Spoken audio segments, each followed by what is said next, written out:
Hello, everyone. Diana Rankin here.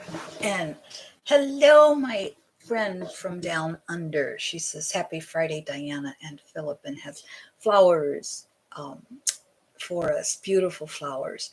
You might be able to see the flowers in a little bit in the back here. Um, this spring and summer, I have a lot of wildflowers growing, as well as a few that I've planted over the years, or that others have come up and helped me plant, or have planted for me, I should say. And so the right there, we've got some black-eyed Susans that are growing. So we just chit chat for a few minutes to give others a chance to join us live. And I'm always happy when those of you who can join us live.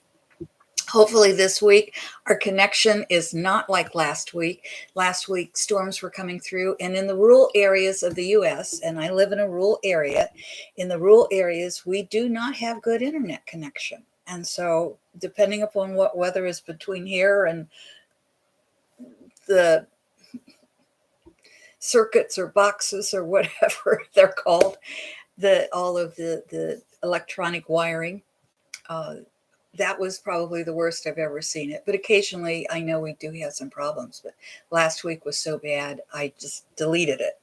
So this week, we are going to repeat what Phillip said last week, because I think it was an important question. But also, I thought, it's bigger than the one shooting. And these are about the shootings. Specifically, what was questioned was the boy and his dad on July 4th, because the dad, for those of you who are unfamiliar with the story, a young boy, 21, and I say boy because I can't call him a man. Men don't do this. This is the mind of a child that thinks it's a video game or something. And he killed, if I recall, 3 or 4 people, and many others were injured, and he was using an assault rifle. Lexi Luna, hello. She says, hi, Diana and Phillip. Praying your Friday is fantastic. Thank you. Sending love and positive vibes to you and all watching. Well, I will receive that for here, and I hope all of you who are watching, whether live or watching the video later, receive those from Lexi Luna, receive that love and positive vibes, and the flowers from Annika, Annika. I'm not sure how to say that, so forgive me. I looked it up, and it still doesn't roll off my tongue correctly, so I ask your forgiveness. Anyway, the question originally that we couldn't keep up last week because of the interference, and I hope it was the storms, and I hope it's not just the energy saying we shouldn't be talking about this, because I think we should be. It was about the young boy who took lives, and his father is the one who got him the gun permit. So we're going to talk about that. But I thought for this week, I wanted to add something to that. And so I asked Phillip, I said, is there anything he wanted to add? And he gave me a couple of paragraphs that he wanted to add that are of a more general nature. So we're going to read that as well. We certainly will also get a message from my book, The Master's Book of Answers, one of my books, I should say. And this is our message for the week. Every page is just a different wisdom. So we will just open up and get a message for you. And you get, sorry, I hit the microphone there. You will get a message from Phillip and your own intuition on that. All right, so let's start with, what does Phillip say caused the Chicago shooter on July 4th to act in such a way, and why did the father sign the gun permit? And this Chicago does have a gun problem. They have some areas with their gang related. Most big cities do in the US, and in those big cities there are gun problems. This happened in, for those of you who are unfamiliar with it, this happened in Highland Park, which is north of Chicago. And not that there should be any less gun violence in a suburb, but I want to just make it clear that it's actually not Chicago. It is a little bit north in a suburb. And it seemed to surprise people a lot because it's one of the wealthiest places in the US. And I don't think there's any place right now, whether it's an urban area or a rural area where I live, or a suburb like Highland Park of a major city, a suburb of a major city. There's no place right now in the US that is safe from gun violence. And that, to me, is the crime. Hello, MRSNW5. I'm looking at the big screen over here is what I'm doing. If you wonder what I'm looking over, it says, hello, Diane and Phillip and all here. Love to you all. Judy. All right. Judy's much easier to say. So thank you, Judy. All right, here we go. Some of you may have heard part of this. And again, I apologize for the interference last week. We really need better video, or better. It's not about my equipment. It's about the internet connection. And it's just not available. Better internet connection is not available where I live. For TV, I have a house antenna on the side of my house, no tower, because I live in a woods, so I can't get a disc. And things like Spectrum, they're just not available in some of the rural areas, like where I live. All right, so here we go. Phillip says, excuse me, let us begin by looking at this from the human perspective. Then we will explain the higher spiritual perspective. There is a great deal of anger in the house where the boy was raised. And I think that's probably true of all of these kids that go around murdering other people and the school shooters. I think there's a lot of anger in their homes. Phillip says, the boy was often told to be a man. This included, in the father's estimation, firearms. The more destructive, the greater the weapon and user. I'm sorry, that just saddens my heart that a father would teach his son that. In the father's mind, he was doing his son a great favor. This would help him grow favor with his son. He did not understand and would balk at the scientific evidence that boys do not have brain maturity until around age 25. The boy is 21. The father would cite his own male maturity at a much younger age. What neither the father nor the son understand is that regardless of age, both are quite immature as both humans and as spirits of energy. Excuse me. While still in spirit, as we have explained previously, each being gathers their team and chooses their path. When Phillip says, we explained earlier or previously, he's talking about another video. The paths are chosen to help the soul experience human life from multiple perspectives. Once a soul has experiences of a particular nature, they may choose the opposite in the next life to understand their actions, both the rewards and punishments from other incarnations. For example, if you took a life in one incarnation, you may choose to have your life taken in a similar way in another life. For example, Phillip has given before, if you took a life during war and used a gun or a rifle of some sort, then you may choose in this life to be one of the people who are killed in a mass shooting by an assault rifle or a gun. Phillip goes on to say, we will not go into specifics of those involved in the specific experiences of those involved in the shooting inquired about July 4th, for that is private for those who partook of the individual actions. We will say that souls of greater experiences in the human realm are infused with the need to serve and evolve the human story to its highest level. This requires healing the patterns rather than repeating them. This, my friends, this is what's really, I think, important. This and what's coming. This is what's really important for those of you who listen to my videos and are part of this community.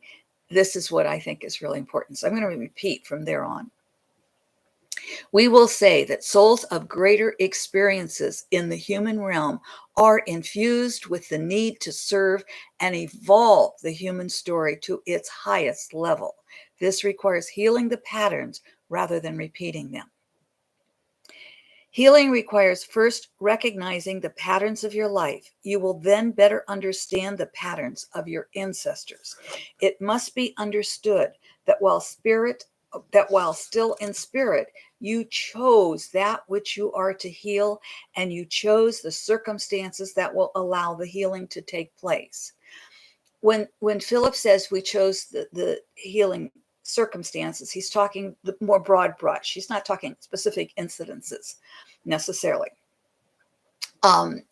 Many years ago, I lived in California at the time, and one of my teachers said to me, or said that, I like the way he put it. He said, it's like you're at a bus station. And I've used the same analogy with train stations, airports, same thing. But it's like you're at a bus station, and there are multiple buses out here. And those multiple buses, you have to get on one. They're all the same, going in the same direction, but you get to choose which specific bus you get on. And that kind of cleared it up for me. I hope it does for you as well. Phillip gives us an example. He says, for example, to heal anger, you may choose to be born into a family where there is discord. Before you can heal a pattern, you must understand the pattern. To understand the pattern, you must first experience it. If you are caught in the experience and lack the knowledge or ability to change the pattern, you will deepen the groove of the pattern. So there are young souls repeating patterns for the experience, and there are older souls wanting to heal the patterns, but unaware they are stuck in the worn pattern. Both add to the pattern, creating more anger and human pain. So if a young soul is repeating a pattern that came in to repeat this pattern that's of anger, or if there's an old soul wanting to heal the pattern, but just unaware that they're stuck in this pattern, they both add to the pattern of creating more anger and human pain.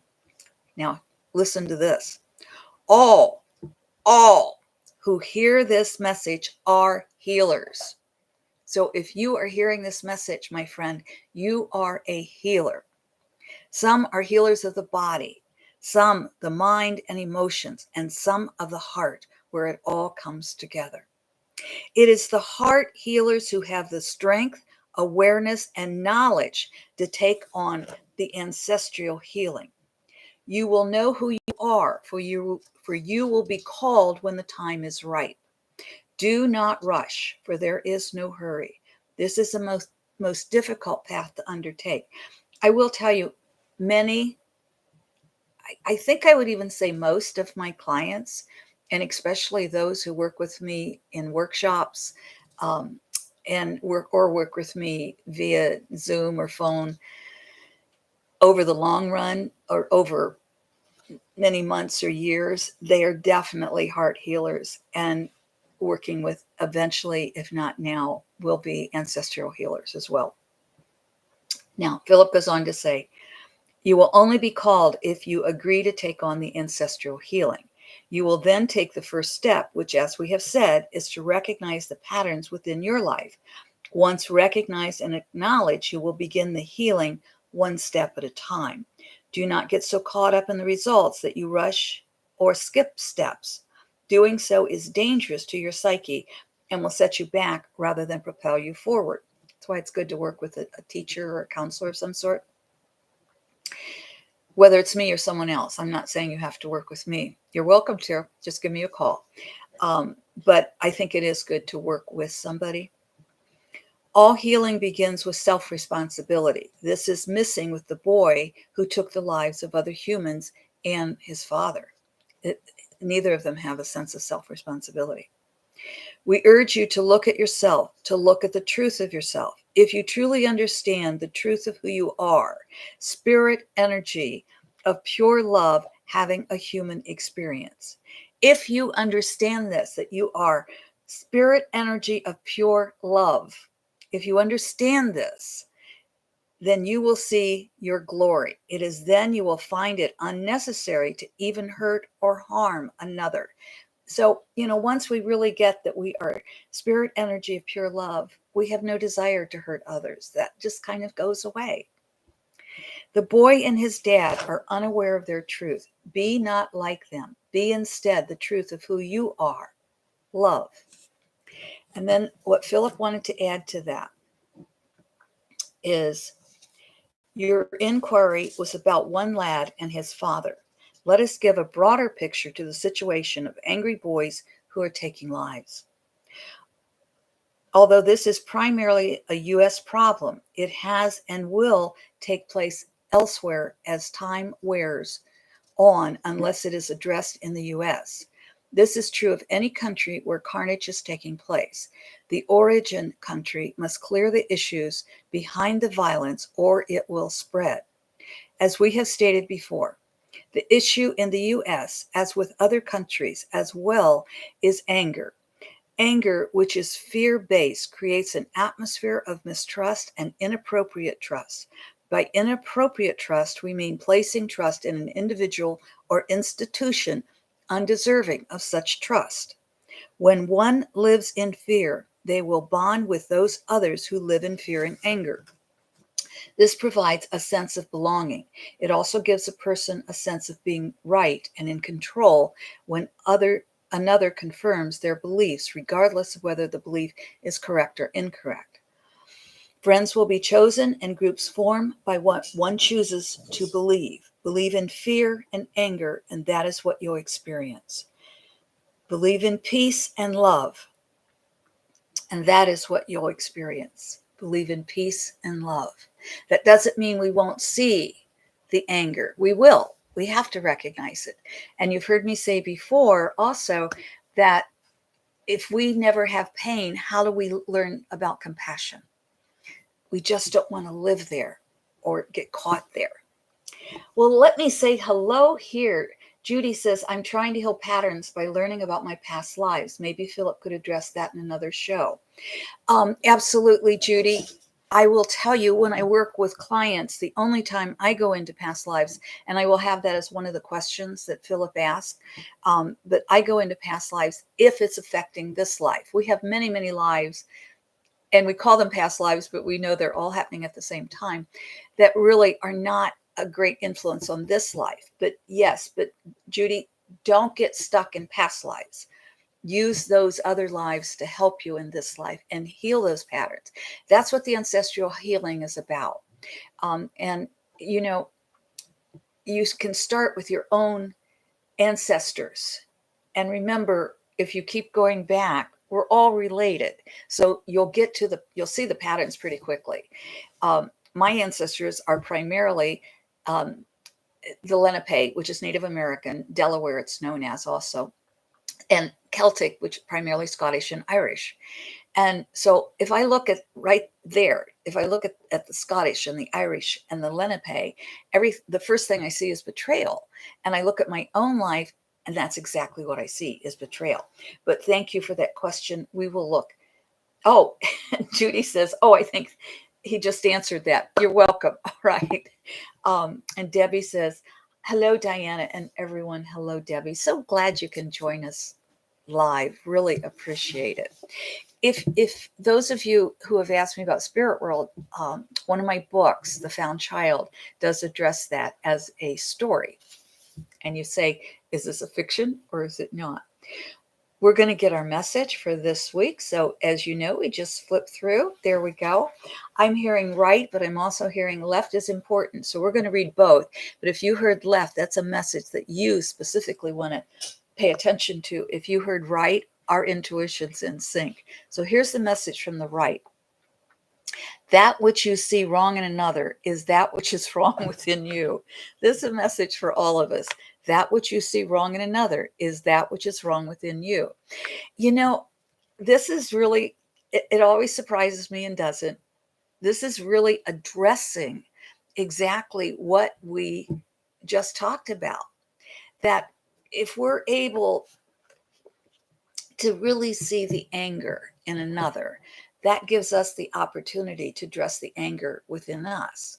If we're able to understand, we can't really comprehend fully why a young white boy would take a gun out and kill other students or kill adults and children he doesn't even know.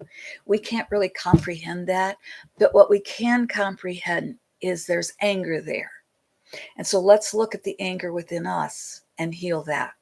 We've experienced it, we'll experience it again, but we want to be able to heal that.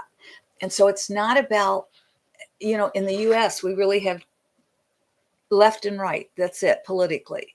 And the far left is angry. The far right is angry.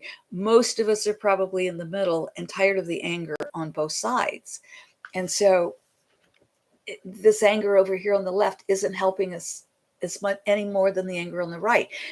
It's not helping us move forward. It's not helping us make the changes that need to be made. So start with the anger. Yes, I get angry, but then I have to look at it and say, what action can I take to make this anger, to have it become love, so it becomes action that really does make a difference. In the same way, if I get cut off by a driver, I'll say something like, I'm glad I'm not married to you. And instead of flipping him finger language or her, I will have to say, bless you, bless me, because that shifts the energy. And so instead of getting mad at somebody for their views, let's look at their views, and we may not understand them. We may think they're absolutely phenomenally crazy views, but let's look and say, what's underneath that? And also let's look within ourselves and say, are my views correct? Are they helping humanity? Are they helping four-legged ones and winged ones? Or are my views hurting myself and others? All right, if you heard left, I could go on forever, but that's not fair to anybody. Okay, I love this.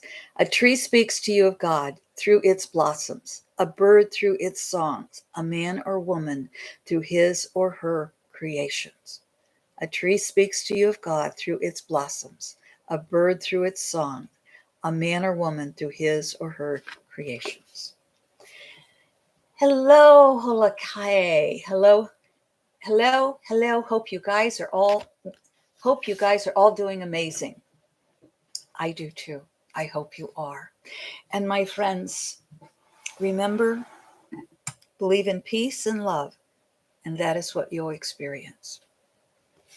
And I remind you that you are all healers if you are hearing my voice right now. And I want to go back and just reread that last paragraph or so that Phillip tells us. Let me get it here.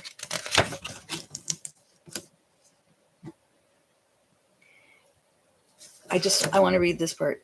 It is the heart healers who have the strength, awareness, and knowledge to take on the ancestral healing. And that means, first of all, as Phillip went on to tell us, that means we first of all have to look at our own issues and heal ourselves. That doesn't mean we're not working and healing and helping others while we're healing ourselves. But what it means is we can't really heal others if we're stuck in our own issues. Be the truth of who you are. You are love. And Judy says, wow, Elle was good. I'm going to talk to the trees at the hearth now. Thank you. We appreciate that. And I remind you, Phillip tells us that you are spirit energy of pure love, having a human experience. Make your experiences great, my friends. I love you. Thank you for being with me. Thank you, all of those who could come live, your comments. Thank you for those who make comments below. We love each and every one of you and are so appreciative of the love that you add to your lives and to the world. And I always have trouble making this, but there we go. Thank you. I love you.